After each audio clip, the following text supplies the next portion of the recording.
Kapai, kapai, kapai. Belai, belai. I will sing to your name. I will sing. I will sing. How can I ever live without you? How can I ever live without you? Knowing you gave my life a meaning, and I am alive today because you kept me. You and I will be forever.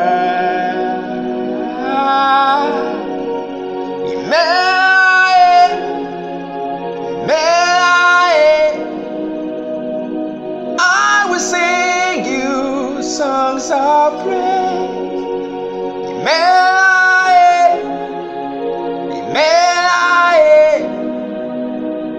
I will sing you songs of praise. Oh,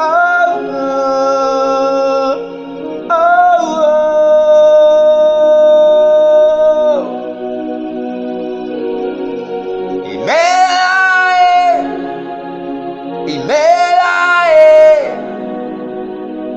I will sing you songs of praise. I will sing, I will sing,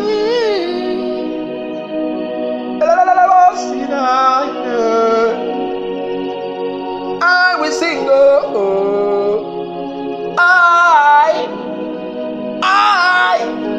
kapai, kapai, kapai.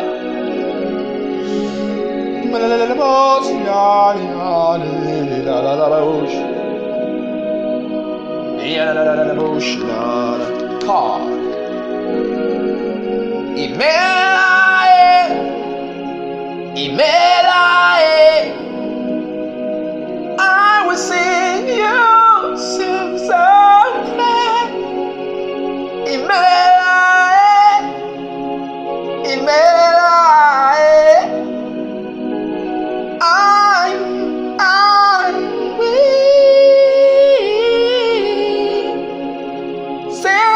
songs of praise. I will sing you songs of praise.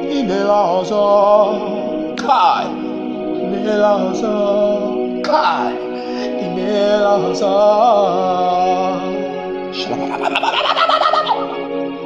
Kai, Kai, kapai, kapai, kapai, kapai. Ladies and gentlemen, I'm here to do the part 2 of our previous message, and then this time around I'll be taking it in another dimension. Please, I will advise, if you've not listened to the first one, please do, so you'll be able to understand what I'm here to do.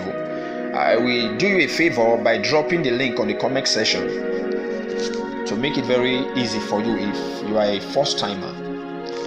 Now, while I was listening to the previous message, it got to a point where I said that the young prophet shall destroy the monuments which idahosa built, the calamity which he instigated by divinity.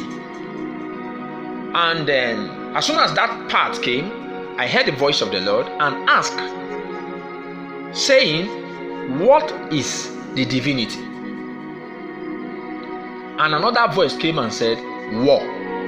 In other words, the young prophet is going to destroy the calamity by war. So the word divinity was interpreted by the spirits, was simplified. Just the same way I taught you that he simplified the word judgment with death. When I taught you that the young prophet is coming with righteousness and judgment, and he simplified the word judgment with death.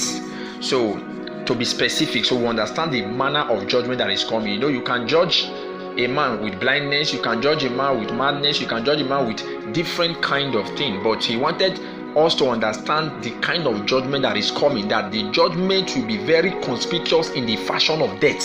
So that is why he came again to throw light on that word divinity. When I said that he's going to destroy the calamity by divinity, so he now put light in that word divinity by saying, what is the divinity? And another voice came and said, war. So it means the young prophet is going to destroy the calamity by war. So in other words, your pastors should get ready for war. And I'm going to show you something very profound which these people have done, which their father started and they advanced. And it is by that blunder that the Lord will bring them to judgment. Child of God, you must understand that the Bible said, whatever a man soweth, he shall reap. So if a man should behave in a particular way, God will still by that kind of offense which he committed bring him to judgment. You must understand that your pastors are mad. I repeat again, you must understand that your pastors are mad. Now what does it mean to be mad? It means to be insane, to be unreasonable, to be illogical. Now the Bible said in chapter 3 of Daniel that the man King Nebuchadnezzar, who was an allegory of the man idahosa, created an image of himself and commanded the whole Babylon to bow and worship. But 3 men secluded themselves and said, we will not bow before this image. And the Lord delivered them after they were thrown into the fire. And in chapter 4, Nebuchadnezzar had a dream again, after the first dream Daniel interpreted, that talked about the prophecies which idahosa and your pastors fulfilled. This time around, he had a dream that divulged or implied that he will be sanctioned and punished for the sin which he committed. And that sin which he committed was seen as madness in the spirit. For him to build a monument of himself and cause men to worship, it was an act of abnormality. It was an act of insanity. So to him, he was normal. To him, he was in his right mind. But God wanted him to know that he was mad, that he showed madness. So God punished him with madness. So if you study verse 16 of Daniel chapter 4, the Bible said, let his heart be changed from man's, and let a beast heart be given unto him, and let 7 times pass over him. Verse 17, this matter is by the decree of the watchers, and the demand by the word of the holy ones, to the intent that the living may know that the Most High ruleth in the kingdom of men, and giveth it to whosoever he will, and setteth up over it the best of men. So, child of God, a man was given the heart of a beast, and the heart of a man was taken away from him. So what does it mean? It means he behaved primitively. He was barbaric in his doing. So God decided to make him more barbaric. So that is why I told you that it is what you sow you reap. So God punishes a man by the same acts which he committed. So when you practice madness, he sanctions you with madness. So the man behaved mad. So God made him mad to reveal what he did. So a man can have a connotation, and time and activities will bring out the connotation in the manner of denotation. So what am I trying to say? Whatever we conceive is what we deliver. So when a man behaves in a particular way, God causes what he did to reflect in another way, in the manner of judgment. So for him to understand what he actually did. So sometimes we may behave mad and we think we are doing the right thing, but not knowing that we are doing the wrong thing. That is why the Bible said in Proverbs, there is a way that seemeth right to a man, but he knoweth not that that he's heading to the road of destruction. So it is the destruction that ends the journey that now reveals to you that that thing you thought was right was not actually right. So it is the implication and the consequences that defines and clarifies our actions. So for a man to know that he was mad, God need to bring madness as punishment. So the man was made mad and he went into the forest to study madness for some seasons. 7 years passed him before he came back in his right mind, and the Bible said he worshiped God. So you must understand that the Bible said, let this mind be in you which was in Christ Jesus. In other words, there are types of mind. In Ezekiel, he said, I will take away from them the heart of stone and give them the heart of flesh. Child of God, I have taught you here before, there are diversities of heart. You must understand the kind of heart you have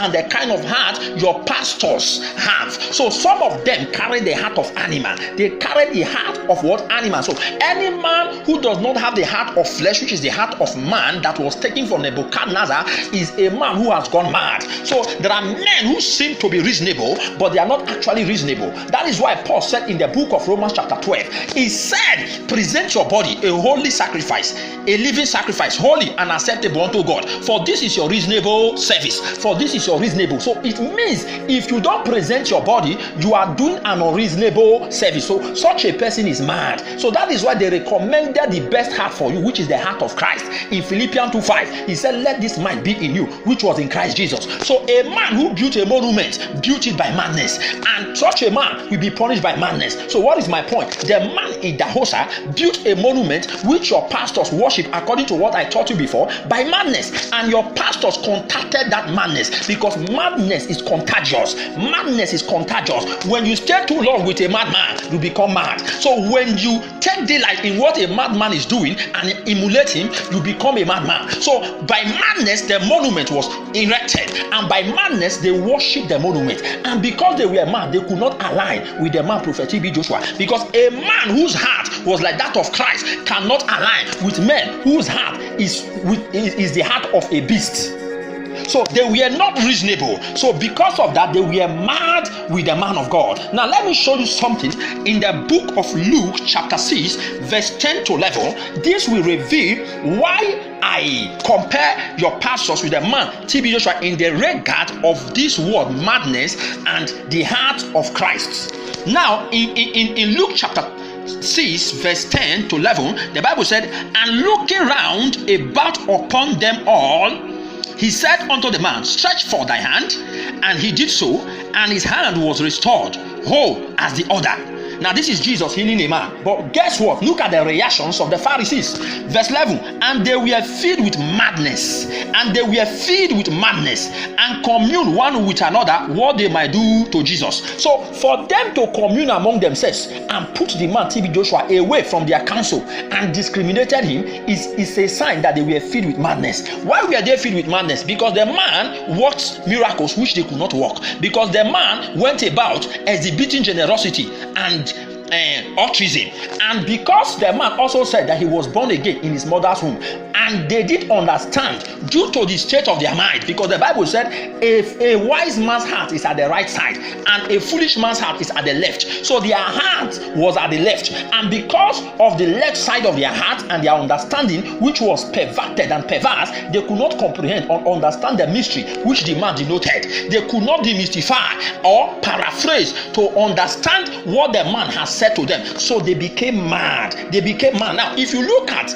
all the things they said against him, you won't find it justifiable. You won't find it reasonable.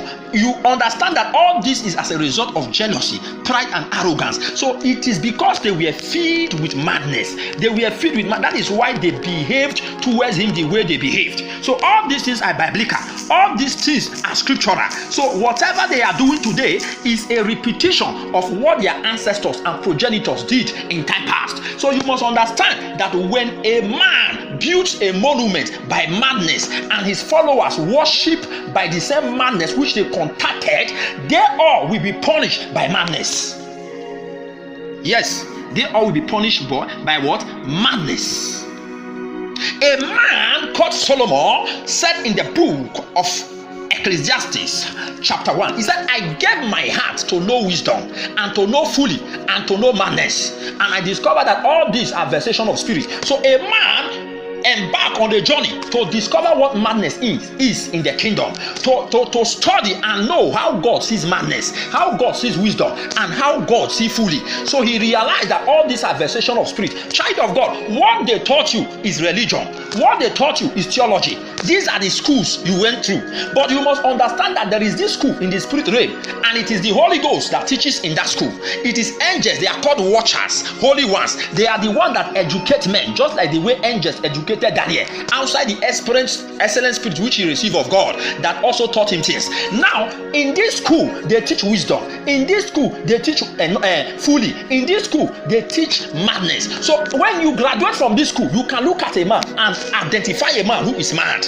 You can look at a man and identify a man who is wise. You can identify a man who is foolish. The Bible said a fool's voice is known by multitude of words. So a man who said that is a man who has gone through the school. So he came and revealed one of the secrets to know a fool, and he said by multitude of voice. And he said the mouth of a man, of a wise man, useth knowledge right, but a fool's mouth poureth out foolishness. So there are many fruits for us to decode and tell who a fool is. The same way, there are several signs in the Bible for us to know men who have gone mad. Child of God, there is madness in the church. Your pastors have gone mad, and they built a monument by madness. They worship the monument by madness, and God said, I will punish them by madness.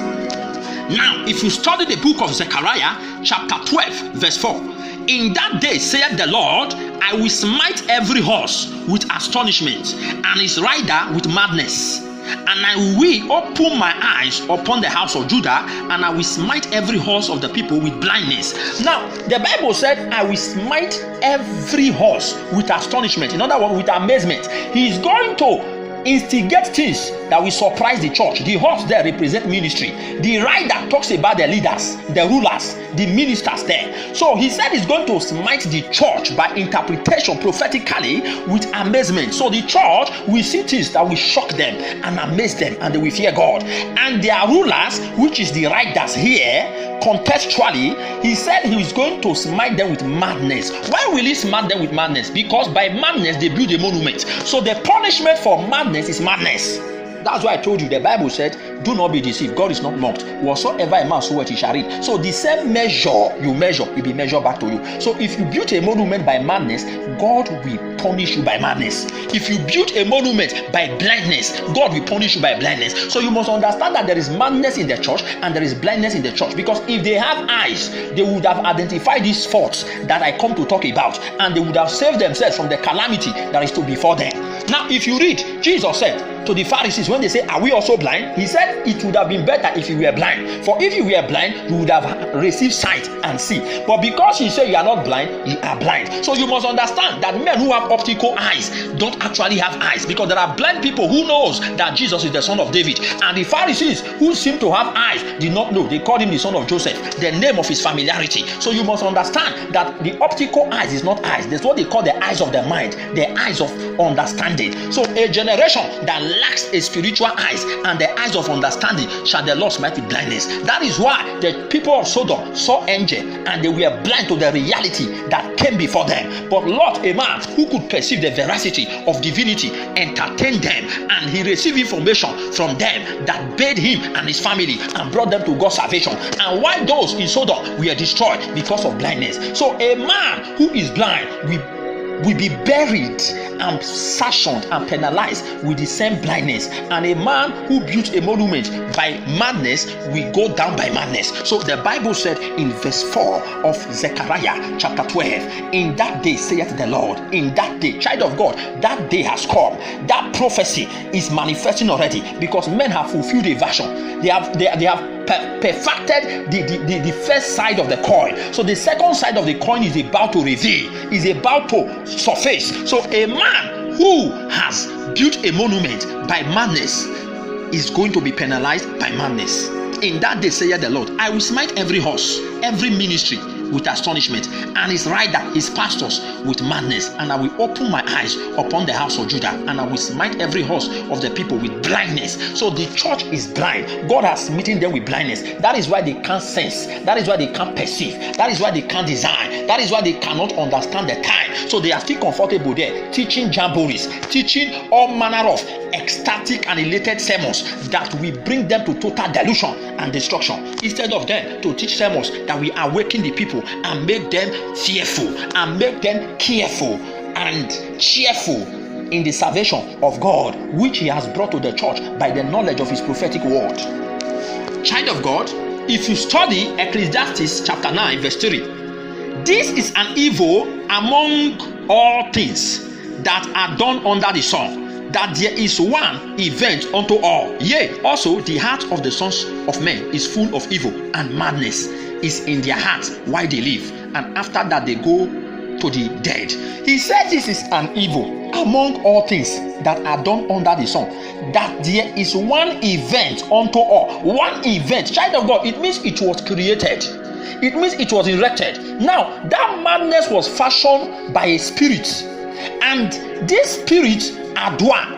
Now, the first spirit is the spirit of Satan that comes to afflict the world with madness, so they will err against God. So when men start drinking from the brook of devil's madness and they sin against God by that same spirit of madness, God brings his own madness, which is that he has erected, as a punishment unto them. That is why if you study the book of Revelation, the Bible said that they that drank from the wine of our fornication shall also drink from the wine of God's wrath and anger. So you must understand that the devil caused your pastors to drink from the brook of stupidity. They were drunken with madness, and that madness made them to build a monument by madness. So God invented another madness as a punishment to them. So that is why the young prophet is going to destroy that monument by war. And that war, part of the fruit is the affliction that will make your pastors mad. For they were once mad, and that madness made them to address the man, Prophet TB Joshua, spitefully.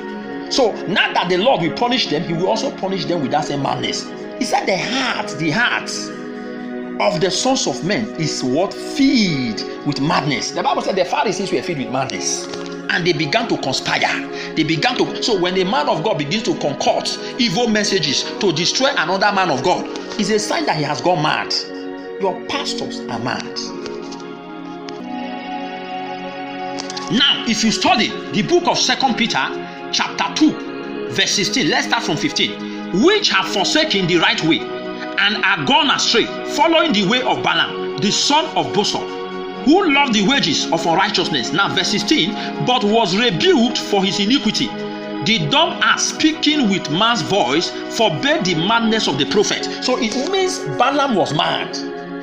So the dumb ass was made to speak, to rebuke the madness of the prophet. So when Balaam went for the reward of iniquity, he didn't know the ministration he was going for was an act of madness. So to him, it was the right thing to do, but destruction was awaiting him. But the ass bade him, because the ass spoke to rebuke. So when I come here to speak as one who has received grace from God, who is not worthy by height, who is not worthy by age, who is not worthy by experience, but has received a grace from God, and by that grace of worthiness I come to speak. I speak that I may bail your pastors and yourselves from the damnation and the condemnation that God will bring upon you all for being mad. But was rebuked for his iniquity. The dumb ass, speaking with man's voice, forbade the madness of the prophet. He stopped the madness. So the essence of my message is to stop the madness that is going on in the church. For your prophets have gone mad. How can a man go into all manner of dirty acts and he still picks the mic to teach in the church? You are a drug dealer, and after all your drug activities, you still come to the church to teach, and another man of God who knows that he's guilty of that activity come to defend him and say, I'm his brother. It means all of you are in the same clique. So this is madness going on in the church. All manner of games, all manner of fabricated miracles. So your prophets are mad. A lot of so the church will be corrected by madness. So you must understand that madness has ambiguity. Madness can be extreme anger when someone is grievously wounded. So vexation of spirit can be madness, and madness can be insanity. So when a man practices insanity to disrespect God's sacredness, then you understand that God is going to bring vexation upon the man, and God is also going to disgrace the person with madness. God will make him to do more mad things so that the world will see his shame. He said, I will discover their skirts and their shame will be made known. Have you not read how God sent an evil spirit from him and entered Saul, and Saul became mad? Because Saul was once mad when he listened to the people over God. So when God rejected him, he gave him the spirit of madness. So when a man practices a thing, God will purge him to increase, to bear more fruit in that very thing he finds himself doing. So if you don't want to be promoted in destruction, child of God, digress and divert and clinch and crave and commit yourself to the things of God. The Bible says, prove all things and hold fast to that which is good. So the man built a monument by madness, and the children worship the monument by madness, and God is going to punish them by madness by the hand of the young prophet. You will see madness in the church, and you will see blindness in the church. I've always taught blindness here, that the whole earth is blind, that the worst thing that can happen to a man is for him to be blind. Child of God, you must understand that when the Bible said that the kingdom will be divided in the book of Daniel, according to what I taught in the previous message, that what God was actually telling us by revelation is that there will be madness in the kingdom. If you remember, when men were building the Tower of Babel, the Bible said God sent language of division among them, and they stopped building. Why? Because the arts of building a tower to reach the heaven and make a name so that they will not spread according to the will of God again is an act of madness. So God made them mad. So they started speaking to themselves, yet they didn't understand. So a madman is that man that you will talk to and he will not understand what you are saying. You expect him to behave in a particular way, but rather he behaves contrary. So he doesn't do things as expected. He does the opposite. He doesn't behave as others behave. So there was madness among them because they prompted the spirit of madness. So you must understand that division among them in the church is an act of madness. Jesus said a kingdom that is divided against itself will not stand. So for them to be divided and they still expect to stand is an act of insanity. So that is why God said that another kingdom shall come in the days of these kings and destroy them totally, and that kingdom will not be removed. So that kingdom is one kingdom, is kingdom of unity. There is a revelation God gave me before I leave you. Let me quickly review this. In that revelation, the Lord told me that his pursuit is solidarity, oneness, one mind, mutuality. This is what he's trying to imbibe the next generation with. So he's trying to build the next church with the spirit of oneness. So it is by that unity that they will be able to destroy the calamity of this present church. So this church is weak because they are divided. There is clay, and it is sin that brought the fault and culprit, and they see their faults and fight against themselves. So you must understand that the church is mad, and God, by the hand of the young prophet, shall bring madness upon them. This is the voice of heaven, Son of David. Wisdom is crying in the street of youth.